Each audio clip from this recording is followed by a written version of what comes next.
కావలిలో నారాయణ కాలేజ్ స్టూడెంట్స్తో పాటు ఈరోజు ఒక ర్యాలీ నిర్వహించడం జరిగింది.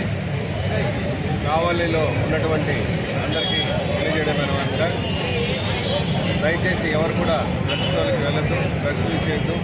ముఖ్యంగా గాంజా లాంటి పదార్థాలని ట్రాన్స్ఫర్ చేయడం కానీ వాడడం కానీ నేరం. ఆ విధంగా ఎవరైనా కలిగి ఉన్నా వాడుతున్నారని తెలిసినా వాళ్ళ మీద ఖచ్చితంగా చర్యలు తీసుకోబడతాయి. గతంలో కూడా కేసులు పెట్టడం జరిగింది.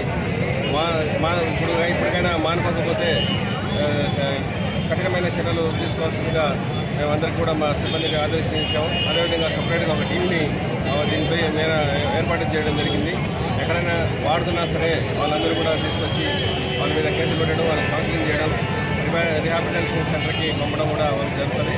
కాబట్టి అందరూ కూడా ఎవరైనా సరే పొరపాటున అమ్మినా, తెచ్చినా, ట్రాన్స్ఫర్ చేసినా, వాడినా కూడా వాళ్ళ మీద కఠినంగా చర్యలు తీసుకుంటామని ఈ సందర్భంగా అందరికీ తెలియజేస్తున్నాం.